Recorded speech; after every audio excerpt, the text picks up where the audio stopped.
Right, it's the show where we get to answer your questions, and on this month's Ask EMBN we're going to be looking at cassettes, speed boxes and range extenders.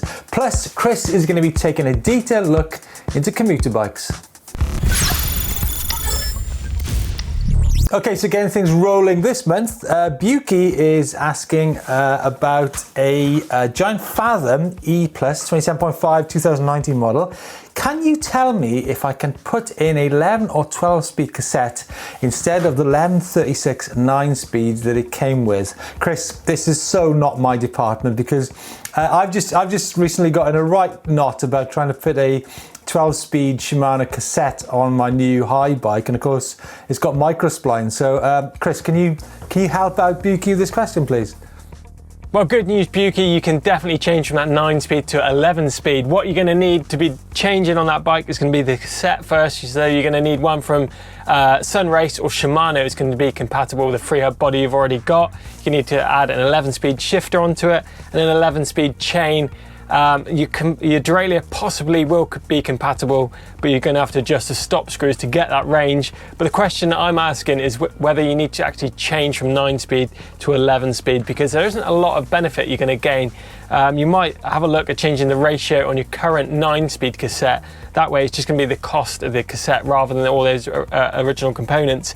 But that, ratio on that is going to be 11:46. So you've got both ends of the scale there. You've got that 11 tooth, which is going to be exactly the same on an 11-speed setup, all the way up to a 46 tooth. So that's a big climbing gear. So that's the route I'd be going rather than changing that whole group set out to 12-speed, 11-speed. Whoa, crikey. Chris, that sounds very complicated. There's a whole world of worry when it comes to gears, isn't there? Paul Reynolds is sent a question. Thanks, Paul. Can you get a range extender for a Cube Reaction Hybrid EX625 2020 Bosch? You can, can't you? No, I don't think you can for that bike. I think the only way you're going to be getting more range out of that is going to be to buy another battery, and of course the only way of transporting that around is going to be in your backpack. But then you would have double the range that you will have currently, so that could be a good option. But again, you're going to be riding with that backpack. I mean, 1250 watt hours, that's a lot of riding. I mean, to the moon, to be honest, 625 watt hours is significant range, to be honest. But there's nothing wrong with carrying a battery around in your backpack. You did a big ride with one in your backpack, didn't you? Where was that? Took a 700 watt battery around the Tour of Mont Blanc. Obviously, you've got to get the right bag for that. I had an Evoc bag, which was I didn't find out till later in the trip that you can actually slot the battery sort of lengthways, and there's like a pocket at the bottom, which means it's actually pretty comfortable. Harold Simpson, is it legal to ride an e-bike on the road with a speed box fitted if the speed box is turned off? Now, I think you've got some experience with these. Maybe I might have ridden it now and again, but yeah, the question you're asking. Right? On private land, of course. But yeah, it's not going to be a problem as long as it's turned off. Just be aware that if you are tempted to turn it on and you were to get in an accident, countries like France now have raised their fines up to £30,000 and a possible 1 year in prison if you do get caught or get hit, in an accident. So you need to ask yourself whether it's worth that risk. So there you go, Harold. You have been warned. David Watkins, now, hey guys, love the show. Thanks, David. I've just bought a spanking new high bike for hitting the trails, and I'm thinking about commuting on my old e-mountain bike to work as it's only 8 miles away. Anything I should change or have a think about converting that bike? Chris, I think you're the commuting expert. You've done it for several months to come back and forth to work, right? So what can you tell David? Well, Steve, I think it's time we have an in-depth look at commuting on your e-bike.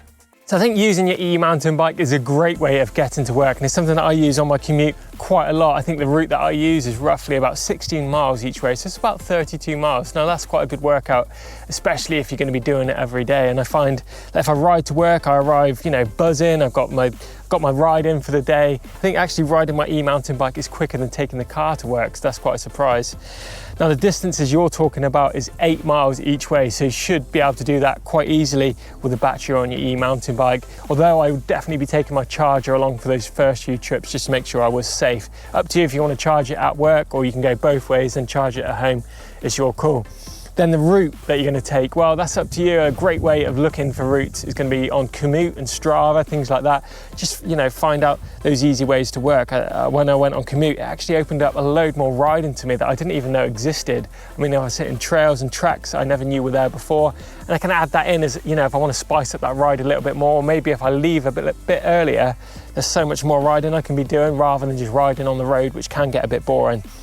And as for the type of trails and the things you want to ride on, obviously avoid the major roads. You want to be hitting bridleways, byways, and the cycle network. That way you're not going to get any of that traffic, and it's going to be a lot less stressful. So some other things to think about when it comes to commuting is going to be security of your bike. Once you've ridden it to work, where are you going to lock it and how are you going to do that? It's really important to get a really decent lock on your bike. Just think about, you know, where you're locking it up as well. Just make sure lots of people are going to be passing there, or it's in vision, but this is going to vary. You might even be able to take your bike into work. But one thing I would be doing if I was leaving my bike out is removing the battery and taking the front wheel out and locking it to the frame as well. Just make sure it's really secure.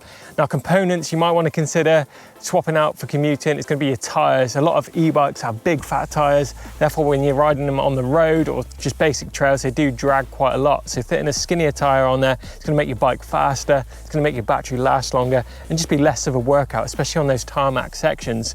Also think about the chainring sizes.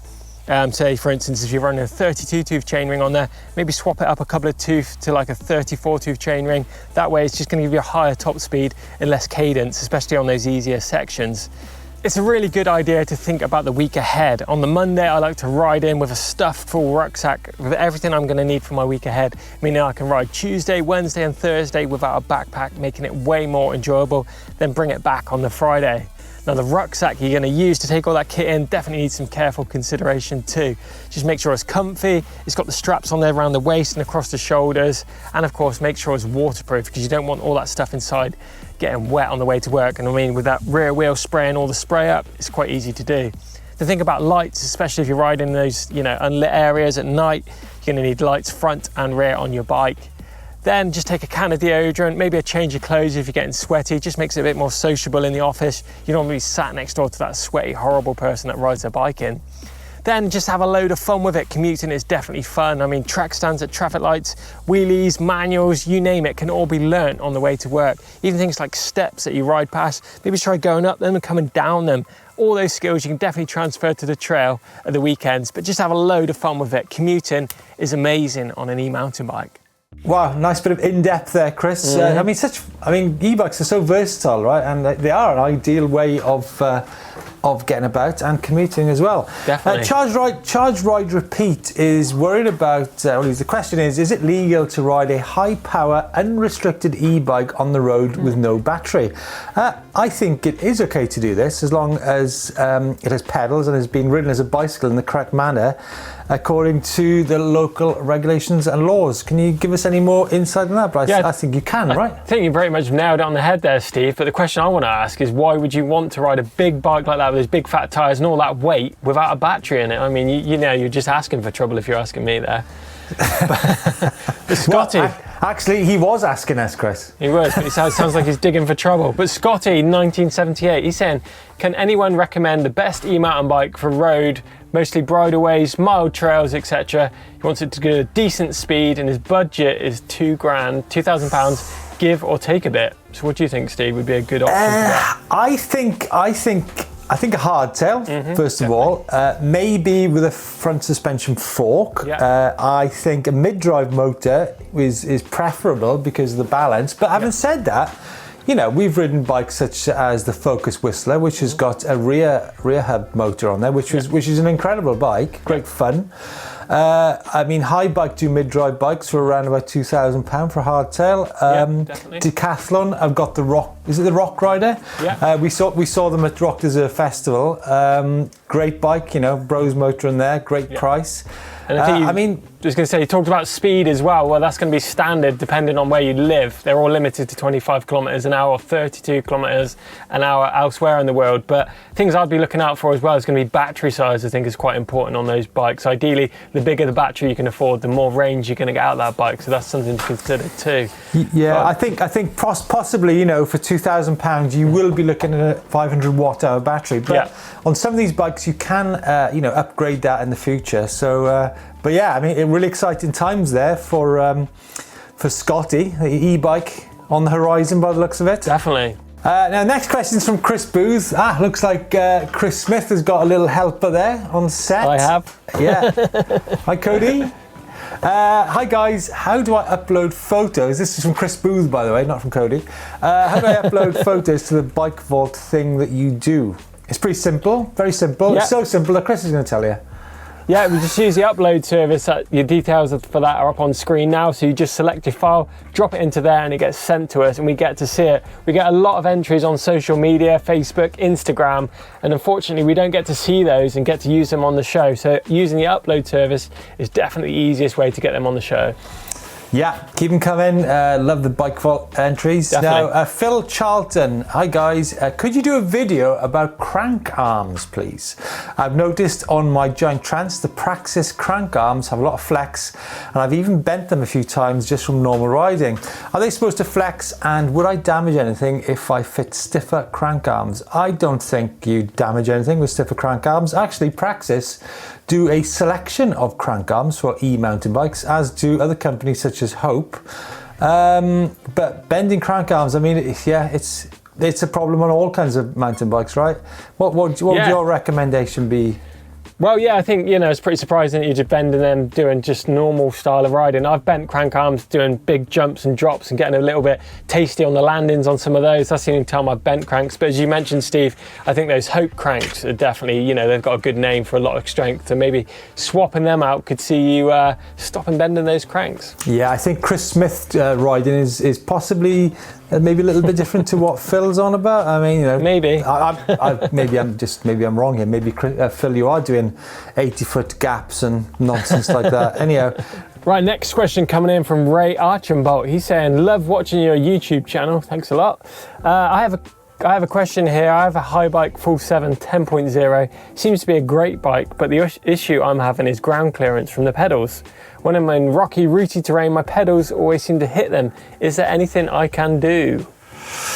Oh, I love questions like this. Right, so many angles to this question. I think the first thing to possibly do is measure the bottom bracket on your bike. Now that's from the center of the crank to the ground. Do it on flat ground. Make sure your bike is vertical. Now, if it's below sort of 340 millimeters, then it could be, it could be something to do with the chassis or the frame on your bike, because that would be too low. But what I'm thinking is it could possibly be there's not enough air in your shock absorber or your fork. Now, you really need to have about 25 to 30% sag on your shock absorber. I'm going to leave a link to setting up your sag in this video. Or it could be the fork, again, 30% sag on that. It could be, it could be the incorrect shock. I mean, is it a new bike? Is it a second-hand bike? It could be, if it's second-hand, that someone's fitted the wrong shock length to that bike.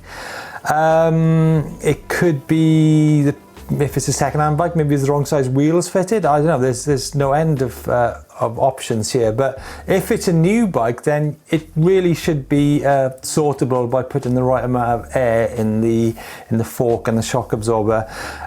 Alternatively, crank arms possibly. Now you could go to a 155mm crank arm to raise things a bit, or possibly put smaller pedals on the bike. Anything else, Chris, you can think of? Yeah, I think you've pretty much covered all bases there, but we've actually done this video and pretty much, got a lot of depth about sag, as Steve mentioned, and also how to avoid pedal strikes on the trail as well. So 2 different videos you possibly check out on the channel. That should help you out as well.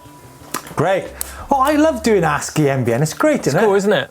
I think Cody's had enough though, he's off already. Cody's had enough, has he? Has Cody got any? Yeah. What's Cody's questions? I don't know, he's disappeared off into my depths of bike parts, but hopefully find him again soon. But keep your questions coming in, hashtag Ask EMBN, and looking forward to catching up next month. Who knows what will be on the list? Yeah, can't wait to see what's coming up on next month's show. Love answering all these questions. Give us a thumbs up if you enjoyed it. Don't forget to subscribe to EMBN and find us on social media and give us a follow. Cheers.